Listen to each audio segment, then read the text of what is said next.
ရားအလောင်းတို့ဤဘဝအပေါ်ရှုမြင်သုံးသပ်ခြင်းအကြောင်းတရားဒေသနာတော်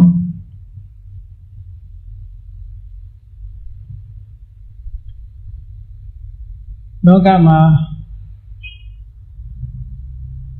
ဘုန်းကြီးတို့တွေလည်းလူလောကကိုရောက်လာလို့လူသားတစ်ယောက်အနေနဲ့ဒီဘဝမှာမွေးဖွားလာကြတယ်လောကမှာဘုရားလို့ဖြစ်သွားတဲ့ပုဂ္ဂိုလ်ဟာလည်းပဲလူလောကမှာလူသားတစ်ယောက်အနေနဲ့မွေးဖွားလာတာဖြစ်တယ်။သို့တော့ဆောင်ရွက်လုပ်ကင်ပုံချင်းရှုမြင်သုံးသပ်ပုံချင်းတော့ခြားနာကြတယ်ပေါ့နော်။ဘုရားအလောင်းဆိုတဲ့စကားလုံးကိုပါဠိဘာသာမှာတော့ဘောဓိတတ္တလို့ခေါ်တယ်။ဘောဓိဆိုတာ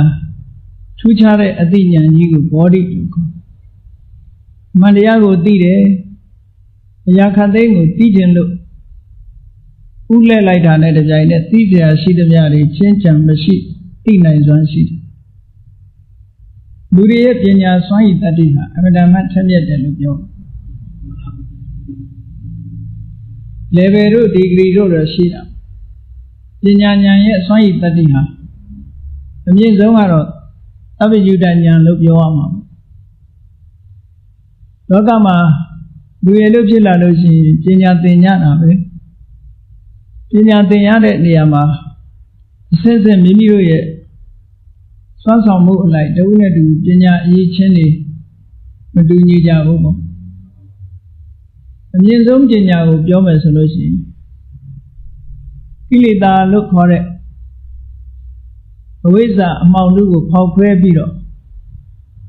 သိတရားရှိသမျှကိုကျင့်ကြံမရှိသိသွားတဲ့အရဟတမေဉာဏ်သမယုတဉာဏ်တော်ကြီးဟာလူတွေရရှိနိုင်တဲ့အသိဉာဏ်တွေထဲမှာအမြင့်ဆုံးအသိဉာဏ်လို့ဒီလိုပြောအဲ့ဒီအမြင့်ဆုံးသိဉာဏ်ကိုရရှိတဲ့ပုဂ္ဂိုလ်ဆိုတာလူတိုင်းဖြစ်နိုင်တဲ့အနေအထားမဟုတ်ဘူးရရှိနိုင်တဲ့အနေအထားမှာမရှိဘူးအဲ့ဒီအစစ်မြင့်အသိဉာဏ်ကြီးကိုရရှိဖို့ရအတွက်သူ့ရဲ့လှုပ်ဆောင်ချက်တွေဟာအမြဲတမ်းမြင်မာတယ်အမြဲတမ်းမြင်မာပြီးတော့အမြဲတမ်းရှိလျားတဲ့အချိန်ကာလတိုင်းတာတစ်ခုထိအောင်လေ့ကျင့်သင်ယူရတယ်ဒါလည်းသိတဲ့ဘာဝကြတာပဲပညာတစ်ခုအစစ်မြင့်ပညာတစ်ခုဆိုတာနှစ်တူတူနဲ့မရနိုင်ဘူးပေါ့ဘဝကိုအရင်ကြီးပြုပြီးတော့လေးလာသင်ကြားရတာဒါတကယ်ကို reasonable ဖြစ်တယ်လို့ပြောရမယ်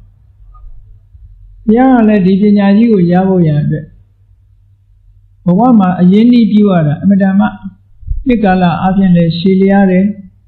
အရင်ကြီးပြုခဲ့ရတာလည်းအနိဒာခံခဲ့ရတဲ့ဘဝပေါင်းမြောင်များစွာဒီလိုအရင်ကြီးပြုပြီးတော့မှဒီဉာဏ်တော်ကြီးကိုရရှိတာဖြစ်တယ်အဲ့ဒါမပြောနဲ့လောကီပညာရပ်တစ်ခုရဖို့ရအတွက်လူတွေမှာအရင်အနည်းပြုရတာအများကြီးပဲလေအမှန်ပညာရပ်တစ်ခုတောင်မှပဲအရင်ကြီးမြောင်များစွာပြုပြီးတော့မှရရှိနိုင်တယ်ပေါ့အဲ့ဒီလိုဘောဓိတတ္တဒီကဲထူးခြားတဲ့အသိဉာဏ်ကြီးကိုဘောဓိအဲ့ဒီဘောဓိဆိုတဲ့အသိဉာဏ်ကြီးပေါ်မှာဆွဲလန်းပြီးတော့ဥတ္တိချက်ထားနေတဲ့ပုဂ္ဂိုလ်ကိုဘောဓိတတ္တလို့ခေါ်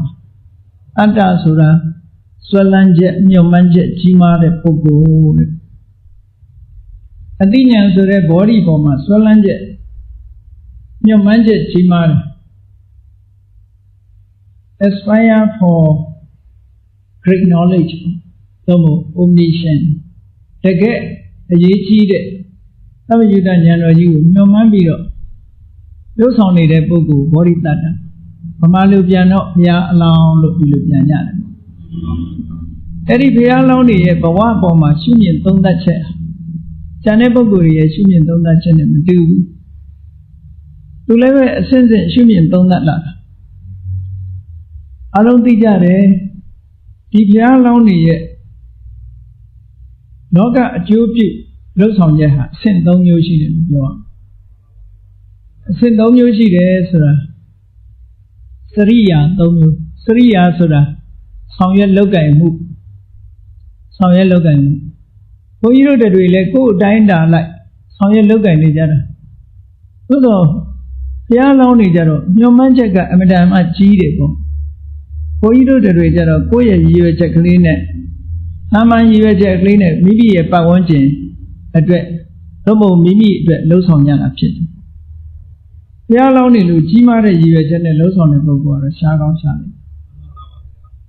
Edima, Yomen solution, they are only let it gently down. Children that you have Yamasri. Namatica, Nyatata Saria. Who amuse Ari? Muda Zureniama, Didiama. Relative to the Sinu, Joram Hope, no? Yamananganda is a Yamananganda, Nangandu Alo, Muda. Who amuse, no? Yamandu Muri Alo, who amuse. Era Hanyadi Kavama Jila Messi, Yamalu Muri had a Sumuri to the home, no? Tamida Nebido. We far be the set the Bido Nagaja. The Yamolo Yamaya to any Ujime solution. Tibetu, Bami, a set and Noyani, Yamabirema, Willa. Mungu Loido. The same way the Yanni, Yamabirema, Willa Bido. He also regarded Bido, Yamalu Yulu Chilajara. Pero Tibetu, Bami, and where the Seshi de Aloniha, and Yadi. Of Pian Loni, Eddie Yadi, Jew, Sangete. Eddie Sangete Sureliama. We have your Manjaka Bale Sunzi. You are two jare Adina Nigu Yachin. Dodo, we have Yadi, Konyo Chana, Dwet. Owama do Yaula, a dying way, Dwet, how you look at you, Piri. Era go Yatata Saria look for it. A good boy to the relay, Gulalamia. Daddy, a juicy warrior, Soyan Nijare, Siranatana. Kujumagaves, Soyan Nidas, Danyata 3 years, Joa. A new Bada Tadana, Lolo Nijare, Yakon you. Kujumagaves, Chusinet, Satan, Lotam, Yatata 3 years, new con you. A Kadida, Chede Jamian, Chile, a country. Go Mu Gonzai, the Macau. Alu Naduari, Gonzai, the local Gonzai. Simon Soviet leader, Locata Saria, Locon. We are lonely, Yadata Saria, being Locata Saria, Sudagova, Chinjan Joko Atumaja. Amaya Jew, Soyela Jade. Elu Soviet, Kama, Yadata Saria, who Soviet Kavachisi. Logata Saria was hired a Kaweb Sisi. Ujo was soon look beat up, Nina can be a loja. Nanga has a Zadi, Pachi Lucy, the warrior, Madame Martin Shan. A Madame Menine, for you to the relay a coup. Tiwa Yashi Tareka, Kula Lambia. And Yajubu saw you soon. Milio Tower, nothing more, no? And you were that other night, the land need a ya. You are so young as to say that she. Ya lonely levels, how it is to the 2 1 Jim, it is Hallelujah. Kumiaka, she needed her Jaro, Hallelujah Yara. Eron Yadara Saria, Logata Saria, Soyede. Dive do it, your Manjaga. The Yaka Dingu, 5 and did it, a dinner you, Udije Tara to Doja. Now, some 2 years on a jacket barrows in Bogata Saria. Adina Yashigo Yadre to Juba Ato. They have Ato 2 year Udija, 2 jare Adina Yabu, so Pinyayo Uditano. Pinyago Adinago Uditano. Eddie Adinagane. For 1 man, no kind Sadabu. Then we want young Pinyama Hoku.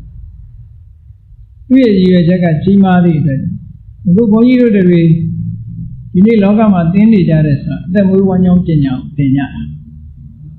Tipinya dying, Tipinago, Yendi Dubio. Logan Sado Jame, Kubawa, the Saudi Pulo, Sawe Jame. You a Janet then, Logama,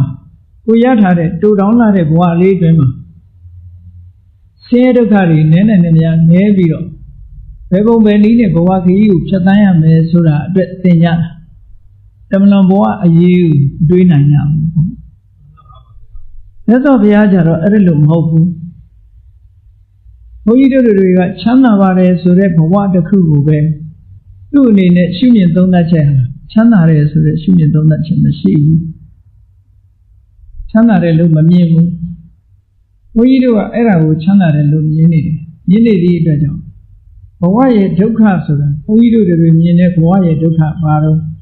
စီးပွားရေးအဆင်မပြေဘူးလူမှုရေးအဆင်မပြေဘူးနော်ငွေကြေးအဆင်မပြေဘူးစာဝတ်နေရေးအဆင်မပြေဘူးဆိုတာလေးတွေတော့ပဲဒုက္ခလို့ထင်တယ်လူမှုရေးလည်းအဆင်ပြေနေပြီစီးပွားရေးလည်းအဆင်ပြေနေပြီကျန်းမာရေးလည်းအဆင်ပြေနေပြီဆိုရင်လောကကြီးကိုပျော်စရာလို့ပဲအောင်းမိတာဒါလောကသားတွေရဲ့အမြင်ကဒီတိုင်းပဲမြင်ဟောဘုရားလောင်းနေကြတော့သူ့ရဲ့ဗုဒ္ဓတစရိယာအသိဉာဏ်ကအဆင့်မြင့်လာတဲ့အခါကျတော့အဲ့ဒီပုံစံကိုမမြင်တော့အဲ့ဒီပုံစံမမြင်ဘူးဒါက level အနေနဲ့ထားမှာသူ့အဆင့်လိုက်စဉ်းစားတဲ့တော့ဒီဘဝမှာအဆင်ပြေဖို့အတွက်ဒုက္ခဒုက္ခနည်းပြီးတော့ချမ်းသာဒုက္ခရဖို့အတွက်မလုပ်သင့်ဘူးလားဆိုလုပ်သင့်လုပ်ရမှာပဲလက်ရှိဘဝအဆင်ပြေဖို့အသိပညာရှိဖို့ရမှာပဲသို့တော့ဘုန်းကြီးတို့တွေကြတော့လက်ရှိဘဝချမ်းသာအဆင်ပြေနေလို့ရှိရင်ဒါလေးနဲ့ကျေနပ်ပြီးတော့အဆင်မပြေတဲ့ဟာကိုမစဉ်းစားတော့ဘူး။ဘုရားလောင်းနေကြတော့ဘဝပေါ်မှာရှုမြင်သုံးသပ်တာဒီလူဘဝမှာချမ်းသာသာနဲ့ဖြတ်သန်းသွားလာလို့အများအကျိုးပြုနေတဲ့ဒီအစဉ်ပြေးနေတဲ့အနေအထားကိုပဲဘုရားလောင်းနေကြတော့ဘယ်လိုရှုမြင်သုံးသပ်သလဲဘဝအပေါ်မှာဘယ်ဘုရားအလောင်းပဲဖြစ်စေနောက်ဆုံးအစစ်မြင့်တဲ့အသိဉာဏ်တူရရှိလာတဲ့အခါမှာသူတို့ရှာဖွေတဲ့အဆင့်အလွန်မြင့်သွားပြီ။တာမန်အဆင့်မဟုတ်တော့ဘူး။တာမန်အဆင့်ကိုကျော်ဖြတ်သွားပြီ။ဒါကြောင့်မို့လို့ဘုရားလောင်းတွေကဘယ်လိုစဉ်းစားတော့ဆိုတော့ကိစ္ဆံဝတ္တာယံလောကောအပန္နောသူတို့စဉ်းစားပုံတွေကဒီလောကကြီးဟာလောကဆိုတာလူသားတွေကိုပြောတတ္တဝါတွေအားလုံးပေါ့နော်ဒီလောကကြီးဟာတဲ့အတော်ကိုဒုက္ခရောက်နေတာပါလားလို့မြင်နော်အဲ့ဒီတည်းမှာချမ်းသာတယ်ဆိုတဲ့လူတွေပါတယ်အစဉ်ပြေးနေတဲ့လူတွေပါတယ်ကိစ္ဆံဝတ္တယံလောကောအပန္နောအယံလောကောဒီလောကကြီးတစ်ခုလုံးဟာကိစ္ဆံအပန္နောဒုက္ခရောက်နေကြတာပါလားလို့ဒီလိုမြင်ဒါအစစ်မြင့်တဲ့အမြင်ခေါ်တယ်ဘုန်းကြီးတို့တွေကဟာပြောစရာကြီးပဲလို့ပဲဒီလိုမြင်ဘုရားလောင်းနေကြတော့အဲ့လိုမမြင်ဘူးဆိုလောကကြီးဟာတဲ့အတော်ကိုဒုက္ခရောက်နေတာပါလားသူပြောတဲ့ဒုက္ခရောက်တယ်ဆိုတာဘာတော့ဆိုဇာယတိစေဝစီရတိသမိယတိသသူထောက်ပြတဲ့အပြစ်တွေကဒီလောကလူရလို့ဖြစ်လာပြီးတော့အိုးလာရတယ်သေရတယ်ဟောဒါကြီးကပြဿနာကြီးပဲဘုန်းကြီးတို့တွေကဒါကိုပြဿနာလို့ဘယ်သူမှမတွေ့ကြဘူးနော်ဘုရားလောင်းကဒါကိုပြဿနာလို့ရှုမြင်သုံးသပ်တယ်ဗုဒ္ဓတစရိယာအဆင့်မြင့်သွားပြီဆိုရင်အဲ့ဒီပညာနဲ့ဒါကိုဒီလိုရှုမြင်လိုက်ဇာယတိစေဝလောကကြီးမှာမွေးလာရတယ်သို့မဟုတ်ဖြစ်လာရတယ်ဖြစ်လာပြီးတဲ့နောက်ဇီရတိအိုမင်းသွားရတယ်မိယတိနောက်ဆုံးကြတော့ဒီဆုံးသွားရတယ်လူသားတွေတင်လားလို့ဆိုမဟုတ်ဘူးဒါလူသားတွေဥတီပြောပြီးမယ်ပစ္စည်းတစ်ခုကိုကြည့်ဥပမာဒီနေရာမှာဒီအဆောက်အဦကြီးနေတော့မရှိခဲ့ဒီအဆောက်အဦကြီးပေါ်လာတာဒါဖြစ်လာတာလို့ခေါ်တယ်နော်ဒီဖြစ်လာတဲ့အဆောက်အဦကြီးကဒီတိုင်းနေမှာမဟုတ်ဘူးတပြေးပြေးပျက်စီးယူရင်းလာတာပြင်မဗဟိတပစ္စည်းတွေလည်းဒီတိုင်းပဲတပြေးပြေးပျက်စီးပြီးဟောင်းနွမ်းလာနောက်ဆုံးကြတော့ပြိုကျသွားတဲ့အနေအထားမျိုးရောက်ဘယ်နေရာဖြစ်ဖြစ်ဒီတိုင်းပဲကြည့်ပကံခေတ်ကိုပဲကြည့်နန်းတော်ကြီးတွေဆောင်းလိုက်လို့ဖြစ်လာပြီဖြစ်လာတဲ့နန်းတော်ကြီးတွေကဟောင်းနွမ်းပြီးနောက်ဆုံးကြတော့ပြိုကျပျက်စီးသွားပြီညင်ကွင်းကပျောက်ကွယ်သွားကြတာဒီရန်ကုန်မြို့မှာတင်ပဲအတိတ်သမိုင်းတုန်းကတကုံဆိုတဲ့မြို့လေးကနေပြီးတော့ကြည့်ဒါလေးပျောက်သွားပြီးတဲ့အခါနောက်ထပ်အသေးအသေးတွေပေါ်နေတာဟုတ် အရင်အဟောင်းတွေဟာအကုန်လုံးပြိုကျပျက်စီးပြီးတော့ပျောက်ကွယ်သွားကြပြီအဲ့ဒီသဘောကိုဆင်ခြင်စဉ်းစားတာထာဝရတည်တတ်နေတဲ့အရာဆိုတာလောကမှာဘာမှမရှိဘူးနေတာနဲ့ကြာတာဒါတခုတော့ရှိကောင်းရှိမယ်ပေါ့နော်ကြာရှည်တည်တာတော့ရှိကောင်းရှိနိုင်တယ်ကြာရှည်တည်တာတော့ရှိကောင်းရှိနိုင်တယ်သို့တော့နောက်ဆုံးအဆုံးသတ်မှာတော့ပျောက်ကွယ်သွားခြင်းဟာအဆုံးသတ်ပဲအဲ့ဒါလို့ရှုမြင်သုံးသပ်တယ်တတ္တဝါတွေကြတော့ကြည်သဝတိစေဝဥပပိစ္ဆတိသံဘဝတစ်ခုဆွန့်လွတ်ရတယ်သဝတိဆွန့်လွတ်ပြီးတဲ့နောက်မှာပြန်လီမွေးဖွားခြင်းဆိုတဲ့ဥပပိစ္ဆတိနားပြန်တယ်။အော်ဘဝတစ်ခုကနေဘဝတစ်ခုပြောင်းပြီးတော့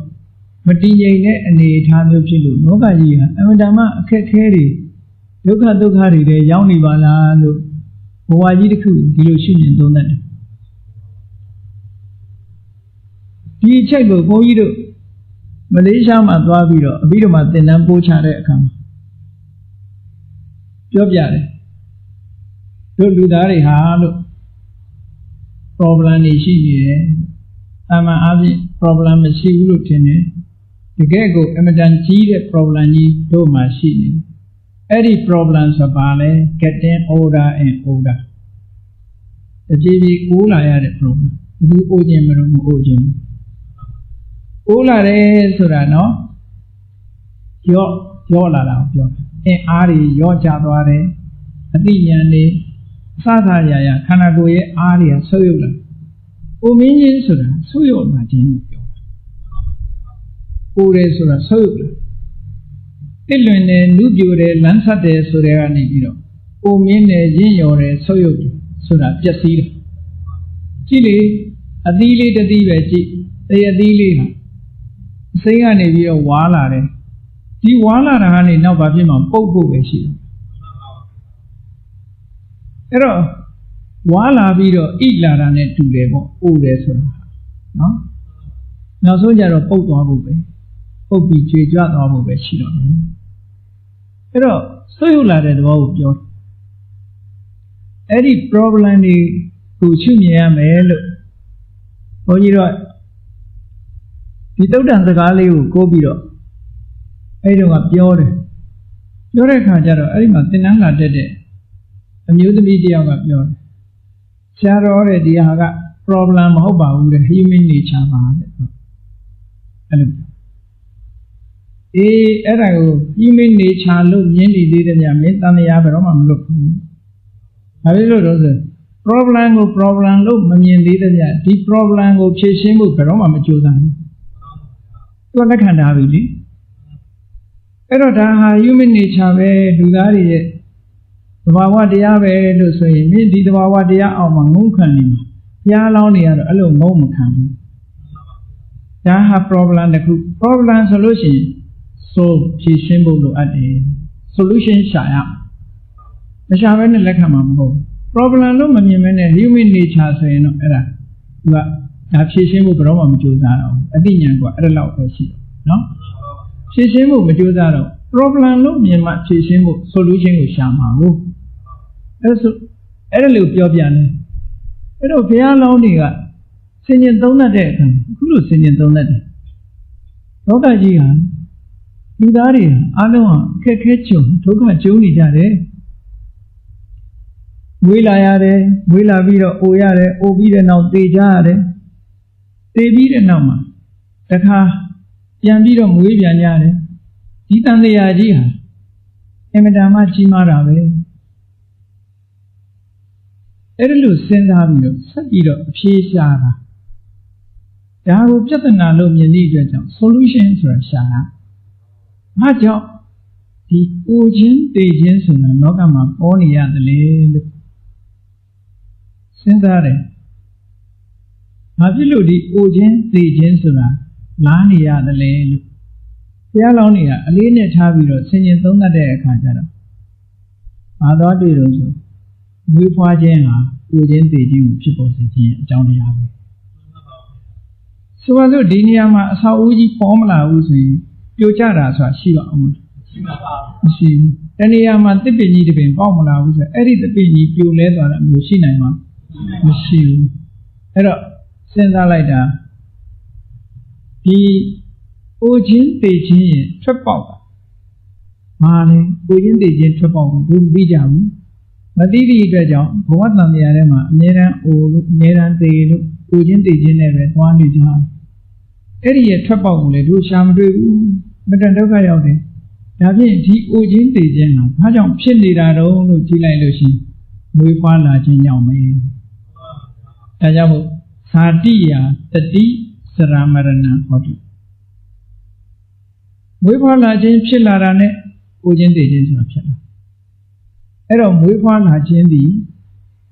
အိုခြင်းသိခြင်းအကြောင်းတစ်ခုဖြစ်လာပြီလို့ဒီစရမရဏရဲ့အကြောင်းတရားကိုမြင်လိုက်တယ်ဇာတိပစ္စယစရမရဏဇာတိတည်းဟူသောအကြောင်းကြောင့်စရမရဏဆိုတာဖြစ်ရတယ်မွေးဖွားလာခြင်းဆိုတဲ့အရာကိုအကြောင်းပြုပြီးတော့တို့တွေကကိုရတယ်သိရတယ်ဆိုတာဘုရားလောင်းကအလေးနဲ့ထားပြီးတော့ဆင်ခြင်ကြည့်လိုက်တဲ့အခါကိုခြင်းလာခြင်းကိုခြင်းသိခြင်းရဲ့အကြောင်းတရားဟာမွေးဖွားလာခြင်းပဲအနိကဆုံးအကြောင်းကိုကြည့်လိုက်တယ်နော်အဲ့ဒါအလေးနဲ့ထားစဉ်းစားတာကိုယောနိသောမနတိကာရလို့ခေါ်တယ်ယောနိသောမနတိကာရခေါ်တယ်ခုအများနားလဲတဲ့စကားနဲ့ပြောမယ်ဆိုရင်ဒါ meditation contemplation ယောနိသောမနတိကာရကိုအဓိပ္ပာယ်အင်္ဂလိပ်လိုပြန်တဲ့အခါကျတော့ wise attention လို့ပြန် wise attention ဆိုတာသဘာဝတရားကိုအသိဉာဏ်ဖြင့်ဆင်ခြင်စဉ်းစားတာပေါ့နော် tension လုပ်တယ်လောကမှာဘုန်းကြီးတို့တွေမစဉ်းစားမနဲ့အမှတ်တမဲ့နေတာတွေအများကြီးကိုအဲ့တော့အလေးနဲ့ထားပြီးဆင်ခြင်စဉ်းစားလိုက်တယ်အဲ့ဒီယောနိသောမနတိကာရ wise attention ကြောင့်ဘာဖြစ်လာတော့ဆိုအမှုပညာယအဘိသမယောအသိပညာဖြင့်ထိုးဖောက်ပြီးတော့သိမြင်လာတယ်ဟုတ်တယ်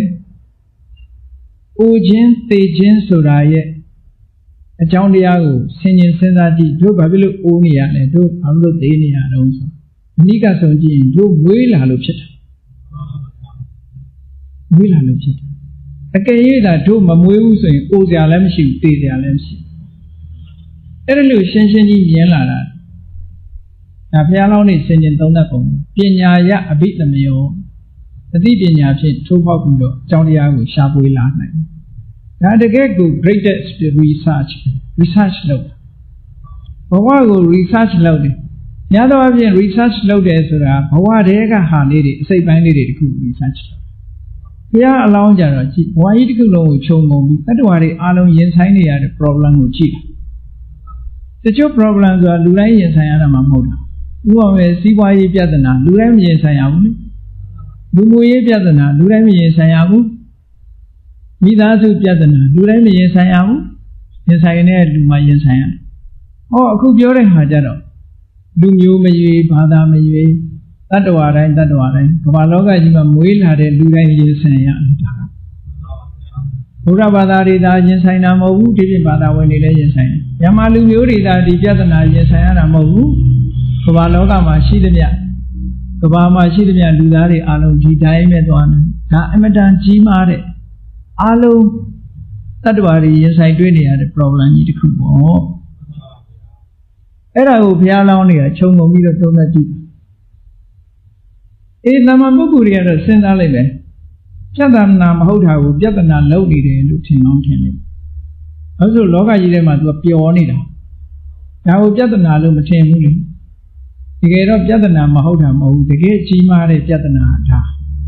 ကျန်တာတွေကရှောင်လွဲလို့ရတယ်ရှောင်လို့မရတာဒီပြဿနာတခြားပြဿနာတွေစဉ်းစားကြည့်ပြီးရှောင်လို့ရတာဒီဖြေလို့ရတယ်ရှောင်လို့ရတယ်လူတိုင်းလည်းမဖြစ်ဘူးဟောဒီပြဿနာကြတော့လူတိုင်းရှောင်လို့မရဘူးလို့ဒီလိုအဓိပ္ပာယ်ရနော်နောက်အဲ့ဒီကနေဆက်ပြီးတော့စဉ်းစားတယ်မပြီးသေးဘူးဝေးဖွားလာတာကြတော့ဘာဖြစ်လို့မွေးရအကြောင်းကိုလိုက်ရှင်ဘာဖြစ်လို့မွေးရဘုန်းကြီးတို့တွေကတော့မြတ်စွာဘုရားဟောထားတဲ့ပရိစ္ဆေသမုပ္ပါဒ်ကိုနားလည်နေသည့်အတွက်ကြောင့်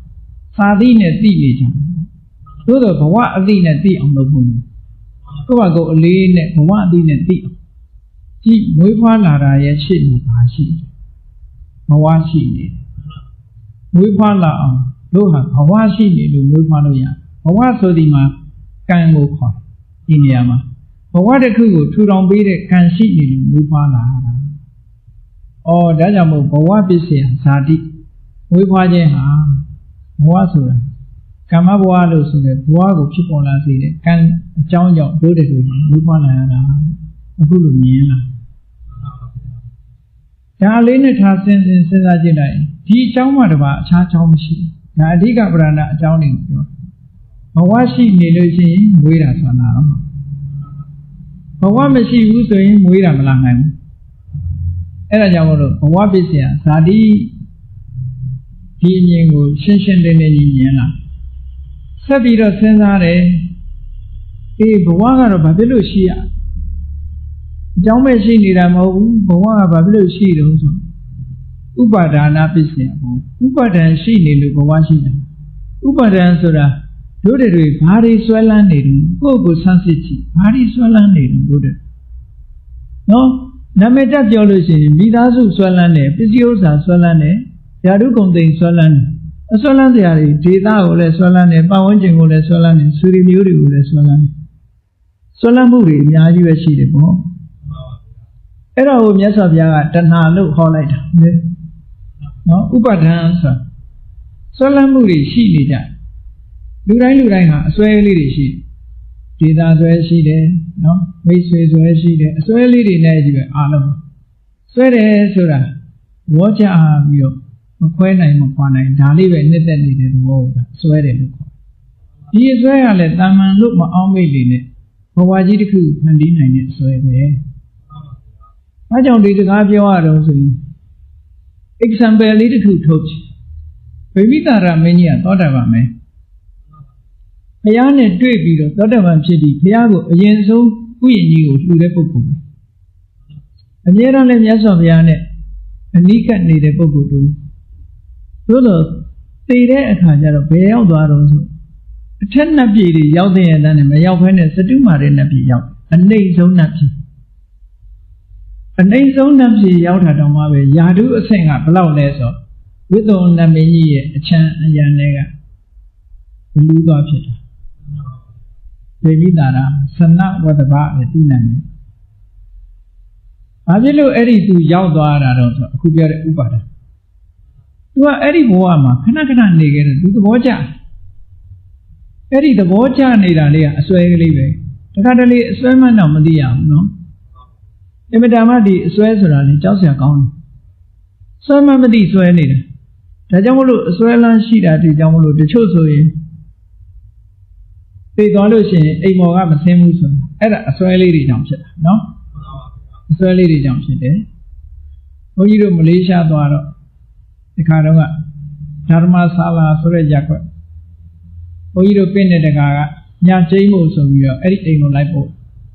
အိမ်ကဘယ်သူမှမနေဘူးတထေးတွေနေတဲ့ရက်ကွက်ပဲဓမ္မဆာလာဆိုတဲ့ရက်ကွက်မှာအိမ်နံပါတ်85အိမ်ထဲဝင်တော့ဘယ်သူမှလည်းမရှိဘူးပတ်ဝန်းကျင်အိမ်တွေကတော့လူတွေရှိကြည့်လိုက်တော့ဘုန်းကြီးကဒီအိမ်ကြီးကအကုန်လုံးတယ်လီဖုန်းတွေလည်းရှိတယ်နော်တယ်လီဗီရှင်းတွေလည်းရှိတယ်အကုန်လုံးဆင်းနေရှိတယ်သို့တော့လူတယောက်မှမနေဘူး။အားကြီးက ghost house များဖြစ်နေမလားလို့တန်တရားဖြ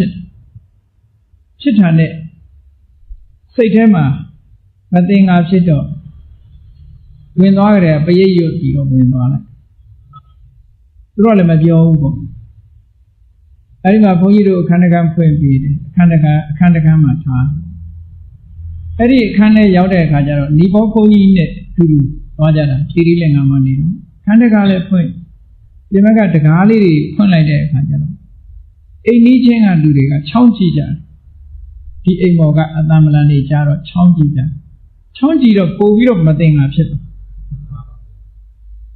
မသိငါဖြစ်တော့ဒါ ghost house ဖြစ်လိမ့်မယ်ထင်တယ်လို့အဲ့ဒါလို့ပရိတ်တွေဘာတွေထားရောပြီးတော့တတိနဲ့အိတ်ကြညကြတော့ဂျပန်တယောက်နဲ့တရုတ်လူမျိုးတယောက်ဘုရားဘာသာတွေရောက်လာကြ10နာရီလောက်ရောက်လာပြီးတော့သူတို့မေးတဲ့မေးခွန်းလေးတွေဖြေလို့17နာရီလောက်ရောက်တဲ့အခါကျတော့တရားဝင်ညာဘာမှထူးထူးခြားခြားတော့မဖြစ်ဘူး မနဲ့အိယာထားတာ9 နာရီလောက်အိယာထားပြီးတော့တိုင်းလက်ထဲဝင်ပြီးမျက်နှာပါတစ်ပြီးတဲ့အခါပြန်ထွက်တော့အဲ့တိုင်းလက်တကားကနေကြီးနဲ့ဆိုပြီးတော့ချောင်းဆိုပိတ်အထဲထဲကလောချပြီးတော့ဘုသီးနဲ့လောချပြီးသားဖြစ်သွားအဲ့ဒါတခုထူးထူးဆန်းဆန်းတော့ဖြစ်အဲ့ဒါနဲ့တော့ရှာပြီးတော့ဖွင့်ရတယ်ဒါကိုလည်းလောမချပဲနဲ့အတွင်းထဲကဘုသီးဆိုဘုသီးလေးနှိပ်လိုက်လို့တော့ကျသွားတာနိအဲ့ဒါနဲ့အာယုစားဖို့သူတို့မနဲ့လာပေးတဲ့အခါကျတော့ဒီပါအောင်အဲ့ဒီအိမ်ကြီးကကိုးဆောက်ကြည့်လို့ဆိုဟုတ်တယ်ကိုးဆောက်အိမ်ရှင်ယောက်ျားကဆုံးသွားတာတဲ့ဆုံးသွားကြတဲ့အဲ့ဒီအိမ်မှာညဆိုရင်မီးတွေဖွင့်တာတို့ဘာလို့ဓာတွေလုပ်တယ်ပေါ့တယ်လီဗီရှင်းတွေဖွင့်ထားရင်လည်းပိတ်တယ်ပိတ်ထားရင်လည်းဖွင့်တယ်မီးဖွင့်ထားရင်လည်းပိတ်တယ်အဲ့ဒါတွေကြောင့်မို့လို့အိမ်ရှင်တွေမနေရဲလို့တခြားပြောင်းသွားကြတယ်တဲ့အဲ့ဒါလို့ကြုံမဲ့ဘူးလေအဲ့ဒီခုချိန်ဒီမှတ်မိသေးတယ်အဲ့ဒီ62ခုနှစ်ကမလေးရှားဦးဇင်းတစ်ပါးပြင်နေတယ်တရားဟောရင်အဲ့ဒီကိုရောက်အဲ့ဒါကိုးဆောင်ဘာဖြစ်လို့အဲ့ဒီအိမ်မှာသူဖြစ်လဲဆိုရင်ခုနကဆွဲလန်းမှုဆိုတဲ့ဥပါဒဏ်ဥပါဒဏ်ရှိရင်ဖြစ်တတ်တယ်ဒါကြောင့်မို့ဥပါဒနာပိစ္ဆေယဘဝလို့ပြောနော်ဆွဲလန်းတာတခါတလေဆွဲလန်းတယ်ဆိုတော့ကိုယ့်ကိုယ်တောင်ဆွဲလန်းမှမသိဆွဲလန်းနေတတ်တယ်ကိုကတော့မဆွဲလန်းဘူးလို့ထင်နေတာဆွဲလန်းနေတတ်တယ်အဲ့ဒီဆွဲလန်းတာဟာပြင်းထန်တဲ့တဏှာကိုပြောတာတဏှာပါဠိအတွက်ကြောင့်တစ်ခါတစ်ခါဆွဲလန်းမှုတွေဘာလို့ဆိုမှားရွေးတဲ့အမြင်တစ်ခုဟာလည်းဆွဲလန်းမှုဖြစ်လာတယ်ဒါကြောင့်မို့အယူဆတရားဆိုတော့ပြောင်းမှုအမှန်တမ်းခဲနေလူတယောက်ရဲ့အမြင်တစ်ခုပြောင်းမှုဆိုအမှန်တမ်းခဲဘာဖြစ်လို့ဆွဲလန်းတဲ့ဒါကြောင့်မို့ဥပါဒံဆိုတာတရားကိုအားဖြင့်ပြောမယ်ဆိုရင်တဏှာနဲ့ဒိဋ္ဌိဒီနှစ်ခုပြောအဲ့ဒီဥပါဒံရှိသည့်အတွက်ကြောင့်ဘဝဆိုတာဖြစ်လာတာလို့ဒီလိုရှင်းပြနော်စဉ်းစားကြည့်လိုက်တော့ဘဝဆိုတာဖြစ်ရတာလဲအစွဲလန်းလေးပေါ်မှာအခြေခံတာပါလားမြင်လာတယ်ထိုးထိုးထွင်းထွင်းသိလာဒါဖြစ်ရောဥပါဒံဆွဲလန်းတာဘာဖြစ်လို့ဆွဲလန်းရတာတုံးလို့လိုက်ပြီးတော့ဆက်ပြီးအဖြေရှာတဲ့အခါအကြောင်းရှာတဲ့အခါတဏှာပစ္စယဥပါဒံလိုချင်မှုအကြောင်းပြုပြီးတော့ဆွဲလန်းမှုဆိုတာလိုချင်တာကိုရသွားရင်ဆွဲလန်းတာပဲမရသေးရင်လည်းပဲရဖို့ကြိုးစားဖို့ဆွဲလန်းနေတာပဲသူကဒါတဏှာပစ္စယဥပါဒံဒီလိုဆိုလို့တယ်အဲ့တော့အမြင်မှားတာကတော့တဏှာပေါ်မှာအခြေခံတာဖြစ်လို့တဏှာပစ္စယဥပါဒနာဆိုတဲ့အခါကျတော့တဏှာနဲ့ဒိဋ္ဌိနှမျိုးပြောတယ်တဏှာကျတော့ကိုလိုချင်တယ်တတ်မဲ့တယ်အဲ့ဒါတဏှာဒါဖြင့်ဒီတဏှာကသူ့ဘာသူပေါ်လာတာလားအကြောင်းမဲ့ဖြစ်ရတာလားဒါကိုယ့်ဘဝလေးကိုအလေးနဲ့ထားပြီးတော့ပရိစ္ဆေသမုပ္ပါဒ်ကိုအခုလိုအကြောင်းရှာပြီးတော့စဉ်းစားတဲ့နည်းဆိုဒါဘုရားအလောင်းနေစဉ်းစားတာဒီတိုင်းစဉ်းစားအဲ့တော့ဘုရားအလောင်းနေဆက်ပြီးတော့စဉ်းစားတာတဏှာဆိုတာသူ့ဘာသူဖြစ်လာတာလားဘာကြောင့်ဒီတဏှာဆိုတာဖြစ်လာတော့ဆိုတော့ဝေဒနာပစ္စယတဏှာအာယုန်တစ်ခုဟာအတွေ့အကြုံရပြီးသွားတဲ့အခါအတွေ့အကြုံရသွားတာဝေဒနာလို့ခေါ်တယ်ရတော့ပြင်ဝေဒနာကို feeling လို့ပြန်ရတယ်ပေါ့တကယ်တော့အတွေ့အကြုံတစ်ခုပဲစိတ်ထဲမှာအတွေ့အကြုံတစ်ခုရတယ်ဒွေအနီးမမြင်ဘူးမကြားဘူးခင်တော့ဒွေအနီးမကြိုက်ဘူးစားမိပြီးတဲ့အခါကျတော့ဒွေအနီးကြိုက်သွားတယ်ဒါအတွေ့အကြုံလို့ခေါ်တယ်မစားဘူးတဲ့အစားအစာအတွေ့အကြုံမရှိသေးဘူးစားခြင်းနဲ့ဆိုမဖြစ်မကြားဘူးရင်လည်းပဲတဏှာမဖြစ်ဘူးမစားဘူးရင်လည်းပဲတဏှာမဖြစ်ဘူးနော်တဏှာဖြစ်တယ်ဆိုတာအတွေ့အကြုံရှိပြီးမှဖြစ်တယ်ဒါမှန်တယ်လေကိုမမြင်တဲ့အရာကြိုက်ပါတယ်ဆိုတော့ဘယ်လိုလုပ်ပြောခါမှမကြုံဘူးတဲ့ဟာကိုကြိုက်တယ်ဆိုတာရှိမျက်စိကမြင်ဘူးရမယ်နားကကြားဘူးရမယ်နှာခေါင်းကအနံ့ရှူဘူးရမယ်လျှာကလက်ရဘူးရမယ်ခန္ဓာကိုယ်ကဖြစ်တွေ့ဘူးရမယ်အဲ့ဒီလိုဟာမျိုးကြတော့မှကြိုက်တယ်မကြိုက်ဘူးဆိုတာလာတာအဲ့ဒါကြောင့်မို့လို့ဝေဒနာခံစားမှုကြောင့်မို့လို့ဒီတတ်မဲ့မှုဆိုတဲ့တဏှာဖြစ်ရတာလို့ဘုရားလောင်းတွေကဆင်ခြင်စဉ်းစားဒါအဓိကအကြောင်းဗရဏအကြောင်း main condition ပေါ့ main cause ကိုပြောအခြားအကြောင်းတွေလည်းပါသေးတယ်အဲ့ဒီအတွေ့အကြုံမရှိဘဲနဲ့တဏှာဖြစ်တယ်ဆိုတော့ဘယ်တော့မှမရှိဘူးဘုန်းကြီးတို့တွေမှာလိုချင်တယ်ဆိုတာမြင်ဘူးပြီးတဲ့နောက်မှလိုချင် သို့မဟုတ်ကြားဘူးတယ်ကြားဘူးတဲ့နောက်မှာလည်းလိုချင်တာမျိုးဖြစ်တတ်တယ်လိုချင်တယ်ဆိုတာမြင်ဘူးရမယ်ကြားဘူးရအေးဒါကြောင့်အဲ့ဒီမြင်ဘူးကြားဘူးတာဒီပင်လည်းခံစားဘူးတာလို့ပြောတာဝေဒနာပစ္စယတဏ္ဍကောင်းပြီဒီလိုမြင်ဘူးကြားဘူးတာဘာကြောင့်ဖြစ်ရတာလဲလို့မေးလို့ရှိရင်ဖတ်တာပစ္စယဝေဒနာဆက်သွယ်မှုပဲအာယုံနဲ့စိတ်နဲ့ဆက်သွယ်ရတော့အဆက်သွယ်မရရင်ဒါမျိုးမဖြစ်ဘူးလေဒါမှန်တယ်မျက်စိကလည်းမမြင်ဘူးနားကလည်းစိတ်နဲ့အာယုံနဲ့ဆက်သွယ်မှုလုံးဝမရှိဘူးမျက်စိကနေပြီးတော့စိတ်နဲ့အာယုံဆက်ထားမရှိဘူးနားဘက်ကနေပြီးတော့စိတ်နဲ့အာယုံဆက်ထားမရှိဘူးလျှာဘက်ကနေနှာခေါင်းဘက်ကနေလျှာဘက်ကနေခန္ဓာကိုယ်ဘက်ကနေဆက်သွယ်တာမရှိဘူးအဆက်သွယ်ပြတ်နေတယ်ဆိုလို့ရှိရင်ဘယ်လိုမှမဖြစ်ဘူးဖတ်တာဆိုတာဆက်သွယ်မှုပဲဒါမို့လို့ဖတ်တာကိုအင်္ဂလိပ်လိုပြန်တော့ contact လို့ပြန် contact ဆိုဆက်သွယ်တာစိတ်နဲ့အာယုံနဲ့ဆက်ပေးလိုက်တာဆက်ပေးလိုက်တဲ့အခါကျတော့အတွေ့အကြုံတစ်ခုရတော့ဒီအတွေ့အကြုံဆိုတဲ့ဝေဒနာဟာ feeling ဟာဆက်သွယ်မှုပေါ်မှာအခြေခံတယ်ဆက်သွယ်မှုရှိလို့သူဖြစ်နေရတာလို့ဆိုတာမြင်နေပေါ့ဖတ်တာပစ္စယဝေဒနာကဲဒါဖြင့်ကောင်းပြီဒီဆက်သွယ်မှုကရောသူ့မှာအကြောင်းမရှိဘူးလားဘာဖြစ်လို့ဖြစ်လာရသလဲဆက်ပြီးတော့စဉ်းစားနေရှာလိုက်တယ်ဆက်ပြီးရှာလိုက်တဲ့အခါကျတော့ဆက်သွယ်မှုဖြစ်ရတာဟာမျက်စိနားနာလျှာကိုယ်စိတ်ဆိုတဲ့ဒီအင်္ဂါရပ်တွေကြောင့် sense organ လို့ခေါ်တယ်ဒါတွေမပါဘဲနဲ့ဘယ်လိုလုပ်ဆက်တယ်မျက်စိမရှိဘဲနဲ့ပြင်ဘက်ကအာယုံနဲ့ဆက်လို့မရဘူးမျက်စိကနေပြီးတော့မြင်စရာကိုမြင်လိုက်တယ်ဒါဆက်သွယ်တယ်စိတ်ကဆက်သွယ်ပြီးသားဖြစ်သွားနားကအတန်ကိုကြားလိုက်ရင်အဲ့ဒီအတန်နဲ့စိတ်နဲ့ဆက်သွယ်မိသွားနော်နှာခေါင်းကအနံ့ကိုရလိုက်ရင်အဲ့ဒီအနံ့နဲ့စိတ်နဲ့ဆက်သွယ်မိသွားလျှာကအရသာကိုတွေးလိုက်ရင်အဲ့ဒီအရသာဆက်သွယ်သွားနော်အစာအာဟာရတစ်မျိုးကိုပဲကြည့်ကိုယ့်ခေတ်မှာမရှိဘူးတဲ့အစာအာဟာရပေါ်မှာစားကျင်လိုက်တာဆိုတာမရှိဘူး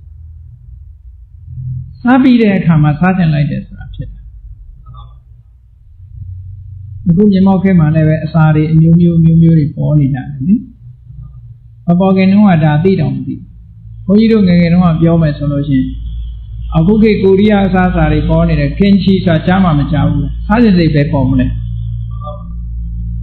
ဆက်သွယ်မှုရှိပြီးမှဒီဟာပေါ်တယ်ဆိုတာအမှန်တမ်းထင်ရှားအဲ့တော့ဆက်သွယ်တဲ့အပိုင်းတွေကဘာတွေနဲ့ဆက်သွယ်တာလဲဆိုတော့မျက်စိနားနာလျှာကိုယ်စိတ် sense organ 6မျိုးအဲ့ဒီ organ 6မျိုးနဲ့အာယုံနဲ့ချိတ်မိသွားပြီဆိုလို့ရှိရင်တော့ခုနကခံစားမှုတွေတွေ့ကြုံမှုတွေလာတယ်ပေါ့ဒါကြောင့်မို့စာလို့ပြောတော့သလာယတနာပစ္စယဖတ်တော်အဲ့ဒါတွေရှိလို့ဆက်သွယ်မှုဆိုတာလာတာဟုတ်တာပဲမျက်စိမပိုင်မြင်စရာအာယုံမြင်မှမမြင်တာဘူးမြင်စရာအာယုံနဲ့ပတ်သက်ပြီးတော့လူချင်းစရာဆိုပဲလာတော့မှာလို့ဒီကောင်းပြီဒီသနာယတနာဆိုတဲ့ဆက်သွယ်မှုဆိုတာ6ခုပြောတယ်အာယတနာဆိုတာ base 6ခုဆိုတာ sense organ 6မျိုးပြောဒါစာတဲ့ဟာကိုပြောတာမဟုတ်ဘူးကိုယ်တဏ္ဍာမှာကိုရှိတာကိုမြင်ဖို့လို့နော်ကိုယ်ပါမျက်စိရှိတယ်နားရှိတယ်နှာခေါင်းရှိတယ်လျှာရှိတယ်ကိုယ်ရှိတယ်စိတ်ရှိအဲ့ဒါတွေနဲ့ဆက်သွယ်စဉ်းစားကြည့်ကိုယ့်ရဲ့လက်တွေ့ဘဝမှာဒါအဲ့ဒါလို့ဆက်သွယ်လာတယ်ဆိုတာဘာတွေအကြောင်းမို့လို့ဒီ sense organ တွေရှိလာရတာတော့ဆိုတော့အဓိကကတော့ရုပ်နဲ့နာမ်ပဲကိုယ်ခန္ဓာမှာ body and mind ပေါ့စိတ်ရဲ့ခန္ဓာကိုယ်ကြီးရဲ့ဒီနှစ်ခုရှိတယ်ခန္ဓာကိုယ်ကြီးရှိလို့မျက်စိတို့နားတို့နှာခေါင်းတို့လျှာတို့ကိုယ်တို့ပေါ်လာတာစိတ်ရှိသည့်အတွက်ကြောင့် mind ဆိုပေါ်လာတာအဲ့ဒါကြောင့်မလို့နာမရူပပစ္စယသလာယတနံအဖြေထုတ်နာမရူပပစ္စယသလာယအဲ့ဒါချင်းကောင်းပြီဒီ body ကဘာကြောင့်ဖြစ်လာဘုန်းကြီးတို့တွေစဉ်းစားကြည့်ပေါ့ဘုန်းကြီးတို့ရဲ့ဘဝပြန်ကြည့်ကိုယ်ဘဝလေးကိုပြန်ကြည့်အမိဝမ်းထဲမှာကလလရေကြီးဆိုတာအသေးလေးရလားနော်ကိုယ်တိုင်တော့ကလလရေကြီးဘဝမသိဘူးသို့တော့ကိုယ်နဲ့အလားတူတဲ့တ attva တွေကိုကြည့်လိုက်လို့ရှိရင်ဒါပြန်ပြီးစဉ်းစားလို့ရတယ်ပေါ့နော်မိခင်ရဲ့ဝမ်းထဲမှာတရေတီတဲ့အချိန်မှာကလလရေကြီးကစတဖြည်းဖြည်းနဲ့နော် embryologic embryo ကနေပြီးတော့နောက်ဘာထီအောင်ဖြစ်လာ fetus ဆိုတဲ့တရေသားလောင်းထီအောင်တဖြည်းဖြည်းတိုးတက်လာနောက်ဆုံးမွေးဖွားလာတဲ့အခါမှာငယ်ရွယ်တဲ့ရုပ်ပုံအသွင်လေးကနေပြီးတဖြည်းဖြည်းကြီးထွားလာဒါကဒီတိုင်းလာလူသားတွေ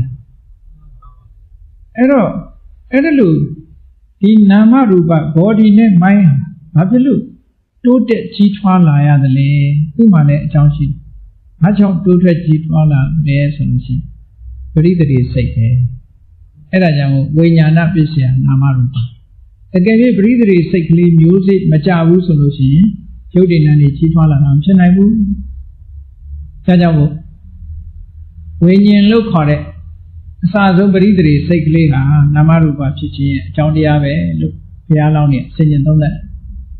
ပြီးတဲ့အခါဒီဝိညာဉ်လေးကတော့အကြောင်းပဲဖြစ်သလားလို့ဆိုမဟုတ်ဘူးတဲ့ဝိညာဉ်ကိုထုတ်လုပ်တဲ့အကြောင်းတရားကသင်္ခါရရဲ့အဓိပ္ပာယ်ကဘုန်းကြီးတို့တွေသင်္ခါရရဲ့အဓိပ္ပာယ်ဗမာလူမျိုးတွေကသင်္ခါရဆိုတာမမြဲဘူးလို့ဒီလိုအဓိပ္ပာယ်သွားတွက်တတ်တယ်နော်ဘာဖြစ်လို့လဲဆိုနာရေးကြော်ညာတာတောင်သင်္ခါရလို့ကြော်ညာနေတယ်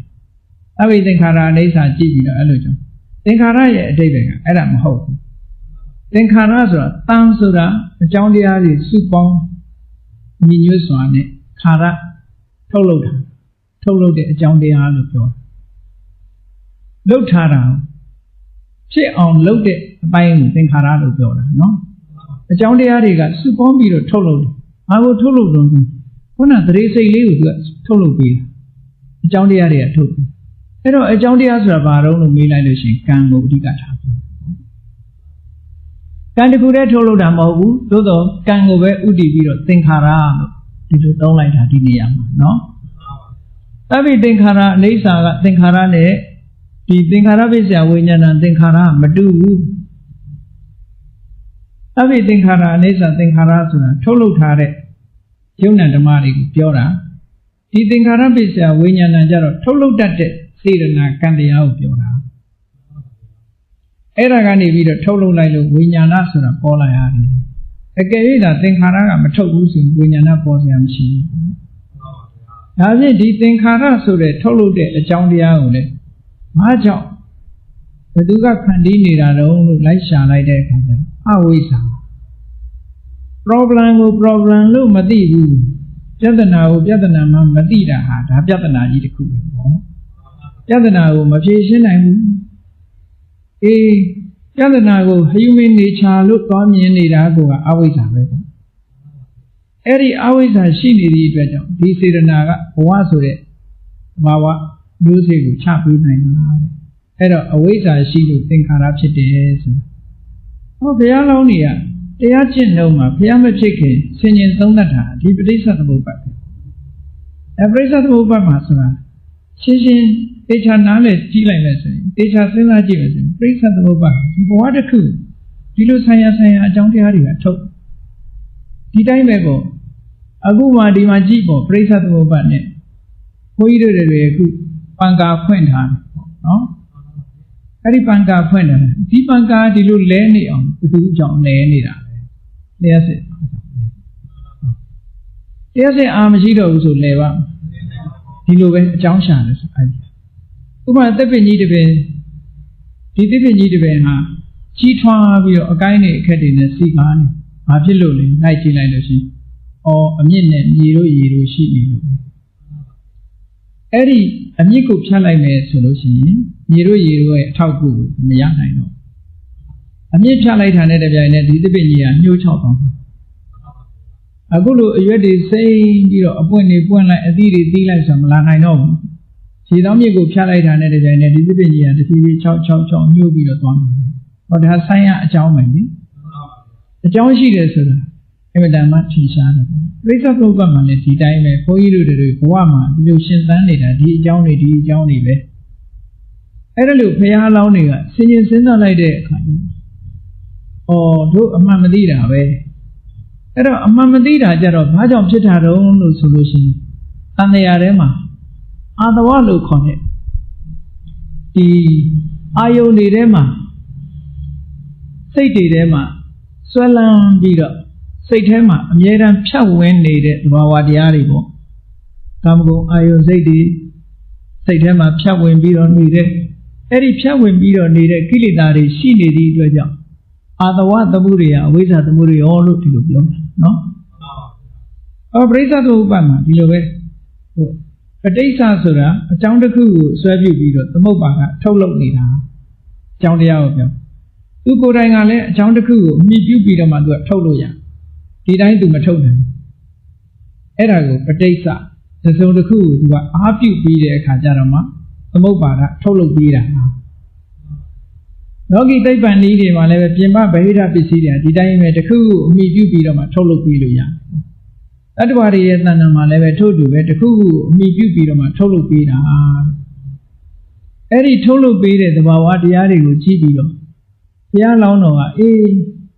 ဖြစ်ကြောင်းတရားဆိုတာဒါတွေပါလားတို့အိုခြင်းနာခြင်းသိခြင်းဆင်းရဲဆိုတဲ့ဒီဆင်းရဲဒုက္ခတွေထွက်ပေါက်ဒါတွေရှိနေရင်တော့တို့ထွက်ပေါက်မရဘူးတန်တရားထဲမှာလဲနေကြရအောင်ပါ30ပုံကိုဘုန်းကြီးတို့တွေကဥပမာလူဘဝကိုဘုန်းကြီးတို့တွေကဒီရှင်းတ်ဆရာကောင်းပြီးတော့ဘဝကြီးတစ်ခုရာပျော်စရာကောင်းတယ်လို့အမှန်အပြင်ရှိနေဒီလိုမြင်ရမှာနော်အဲ့ဒါလို့မမြင်မဲနဲ့စဉ်းစားကြည့်လိုက်ဘဝကြီးကိုထောင်ကြီးလို့စိတ်ထဲမှာထားကြည့်အဲ့ဒီထောင်ကြီးထဲမှာနေတဲ့လူတွေကလွတ်ရက်ရှိလားဆိုမရှိသူတို့ကဘာတော့အဲ့ထောင်ထဲရောက်လာလို့ရှိရင်အိုးမယ်နားမယ်သိမယ်ပြန်မွေးမယ်အိုးမယ်နားမယ်သိမယ်ပြန်မွေးမယ်ဖက်ပေါက်တွေ့လားဆိုမတွေ့တကယ်တော့ဘဝထောင်ကြီးထဲမှာရှိအဲ့တော့ဘဝကိုထောင်ကြီးလို့မြင်တဲ့ပုဂ္ဂိုလ်ကထောင်ကလွတ်ဖို့ရအတွက်မကြိုးစားတဲ့ဘူးလားဒီဘုရားလောင်းတွေကအဲ့ဒါလိုကြိုးစားအသိဉာဏ်အမှန်လူတွေကတော့ထောင်လို့မမြင်သည့်အတွက်ကြောင့်ပျော်စရာကြီးဆိုပြောနေချင်ကြည့်လေဝက်တွေတို့ချက်တွေတို့လူတွေကဘာလို့ဖို့မွေးထားတာတော့တနေ့သတ်စားဖို့မွေးတယ်ဒါပေမဲ့ဒီကောင်တွေသွားကြည့်ပြောနေကြတခါတခါချင်းထဲမှာစုထည့်ထားတာတောင်မှတကောင်စိတ်နေကြလေတွန်တဲ့ကောင်တွန်နေတယ်နော်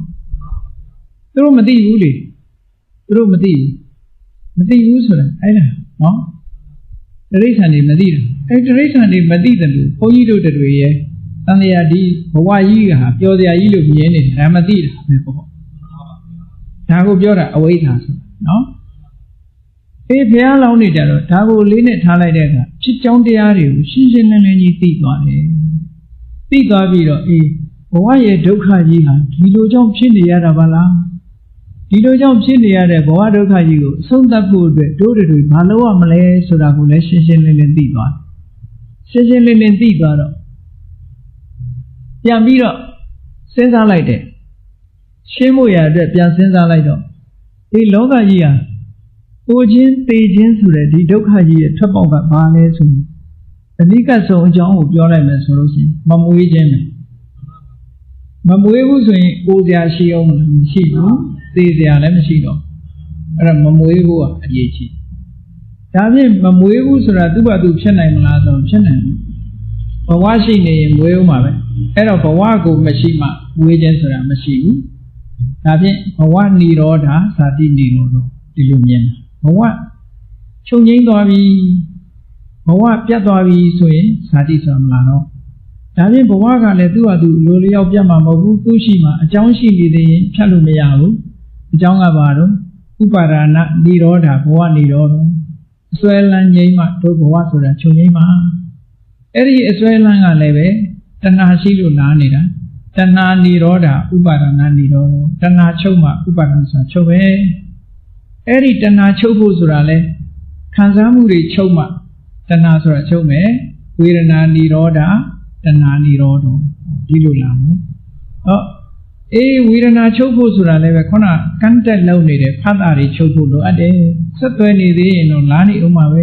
ဒါကြောင့်မို့ဆက်သွဲမှုချုပ်ငြိမ်းခြင်းဒီဝေဒနာချုပ်ငြိမ်းခြင်းပဲဒါဖတ်တာនិရောဓဝေဒနာនិရောဓဒါဖြင့်ဆက်သွဲပြတ်ဖို့ရာအတွက်ကဘာလို့ဆိုorganic ရှိနေဆက်သွယ်နေဦးမှာပဲသလာယရဏនិရောဓဖတ်တာនិရောဓ organic ချုပ်သွားလို့ရှိရင်ဆက်သွယ်စရာမရှိတော့ပြတ်သွားနော်တယ်လီဖုန်းပြက်နေလို့ရှိရင်ဘယ်လိုလုပ်စကားပြောမှာနော်ဆက်သွယ်ပြတ်သွားပြီအဲ့ဒါလိုပဲနော်အဲ့ဒီသလာယရဏဟာလည်းဘယ်သူနဲ့ ပြရမှာတော့ဆိုနာမရူပနိရောဓနာနေယုတ်တွေမလာဘူးဆိုရင်ဒီ organ တွေမလာတော့ဘူးနာမရူပနိရောဓသလယနာနိရောဓအဲ့ဒီနာယုတ်တွေပြတ်ဖို့ဆိုတာချုပ်ငြိမ်းဖို့ဆိုတာဘာချုပ်ဖို့လို့တော့ဆိုဝိညာဏနိရောဓနာမရူပနိရောဓဘဝတစ်ခုအစပြုတဲ့ဒီပရိသေစိတ်လေးသို့မဟုတ်စိတ်ကလေးတစ်ခုအတိစိတ်လေးချုပ်သွားပြီဆိုရင်နာယုတ်တွေမလာတော့ဘူးအဲ့တော့ဒီအတိစိတ်လေးချုပ်ဖို့ဆိုတာအတိစိတ်ကိုဖန်တီးပေးနေတဲ့သင်္ခါရချုပ်မှသာဖြစ်တယ်သင်္ခါရနိရောဓဝိညာဏနိရောဓအဲ့သင်္ခါရဆိုတဲ့ဖန်တီးနေတာလူကြောင့်ဖန်တီးနေတာတော့ဆိုမှန်မသိတဲ့အဝိဇ္ဇာကြောင့်ဖန်တီးနေတာအဝိဇ္ဇာနိရောဓသင်္ခါရနိရောဓချုပ်ကြောင်းတရားကိုလည်းပဲမြတ်စွာဘုရားဘုရားလောင်းတွေကရှင်းရှင်းလင်းလင်းသိမြင်လိုက်တယ်။ဒါဘုရားအလောင်းတွေရဲ့ဘဝအပေါ်မှာရှုမြင်သုံးသပ်ချက်ပဲ။အဲ့ဒါဟာတကယ်ဘဝရဲ့ပြဿနာတွေကထွက်ပေါက်ပဲလို့နိရောဓဆိုတာနဲ့ပတ်သက်ပြီးတော့သမုဒယဆိုတာနဲ့ပတ်သက်ပြီးတော့လေသမုဒယဆိုတာဘဝဖြစ်ကြောင်းတရားတွေကိုဆင်ញင်သုံးသပ်လို့အသိဉာဏ်တွေပေါ်လာတယ်။ဘဝနိရောဓဆိုတာဆင်ញင်သုံးသပ်သည့်အတွက်ကြောင့်အသိဉာဏ်တွေပေါ်လာတယ်ဘယ်တော့မှမကြားဘူးတဲ့တရားထုတရားမြတ်တွေရဲ့အဖြေတွေသို့မဟုတ်ဘဝပြဿနာရဲ့အဖြေတွေကိုဘုရားလောင်းတွေဟာသိရှိတွေ့မြင်လာကြတယ်တဲ့အဲ့ဒါဗုဒ္ဓတ္တစရိယာလုပ်ငန်းပဲဗုဒ္ဓတ္တစရိယာနော်အသိဉာဏ်နဲ့ပတ်သက်လာလို့ရှိရင်ဒီအဆင့်ရောက်မှအသိဉာဏ်ဟာလမ်းဆုံးတယ်အဲ့ဒါလို့မဟုတ်ဘူးဆိုလို့ရှိရင်စီဝါရေးပညာတို့လူမှုရေးပညာတို့အတ္တဝိဝါကြောင့်ပညာဒါလေးနဲ့ဒုက္ခလေးတွေအတော်အသင့်တက်တာပြီးတော့ဘဝတန်တရားထဲမှာရှိနေဥမှာပဲအခုလိုပြောတဲ့အစစ်မြင့်တဲ့ပညာကြီးကိုမရမချင်းတို့တွေဟာကိုချင်းနာချင်းသိချင်းဆိုတဲ့တန်တရားဝဆင်းရဲတွေတန်တရားတွေကလူတွေတွေးကြုံနေရတဲ့ problem တွေကိုမဖြေရှင်းနိုင်ဘူးဒါတွေကိုပိုင်ပိုင်နေနေသိမှသာနဲ့အကြောင်းတရားတွေကိုဖယ်ရှားမှအကျိုးတရားတွေရပ်သွားမှာမို့အကြောင်းတရားတွေကိုရှင်းရမယ်ဘုရားလောင်းနေရဲ့ဘဝအပေါ်ရှုမြင်သုံးသပ်ချက်ပရိစ္ဆသမုပ္ပါဒ်နဲ့ကြည့်ပြီးတော့ဘုရားလောင်းနေဘဝကိုရှုမြင်သုံးသပ်ခဲ့တာဖြစ်တယ်။ဒီဘုရားလောင်းမယ်ဖြစ်ဖြစ်ဘုန်းကြီးတို့နိဒာနဘက်ကတာယုံမှာဆိုရင်ဝိပဿနာဘုရားအလောင်းလည်းပဲဒီတိုင်းရှုမြင်သုံးသပ်ခဲ့တယ်။တိခိဘုရားအလောင်းဘုရား9စုဝိပဿနာတိခိဝိတကူဆိုတဲ့ဘုရား3စုဘာဒကဝါမှာပွင့်တဲ့ကကုတန္တခောနာကမနကဗ္ဗဗဂေါရမဆိုတဲ့ဘုရား4စုပေါင်းလိုက်တော့ဒီဘုရား9စုလုံးဘုရားအလောင်းတော်တွေဟာဒီတိုင်းရှုမြင်သုံးသပ်ကြပြီးတော့အဖြေကိုပြဿနာကိုဖြေရှင်းသွားကြတယ်။ဘုန်းကြီးတို့တွေလည်းအဲ့ဒီလိုလမ်းကြောင်းကနေလိုက်ပြီးတော့ဖြေရှင်းနိုင်မှသာလေဘဝပြဿနာဖြေရှင်းနိုင်မှာဖြစ်တယ်ဆိုတာကိုကိုယ်စီကိုယ်ငါသဘောကျပြီးတော့ဘဝနိရောဓဆိုတဲ့ချုပ်ငြိမ်းရာအစစ်အင်းငြိမ်းရာဖြစ်တဲ့နိဗ္ဗာန်ကိုကိုယ်စီကိုယ်ငါမျက်မှောက်ပြုနိုင်ကြပါစေကုန်သတည်း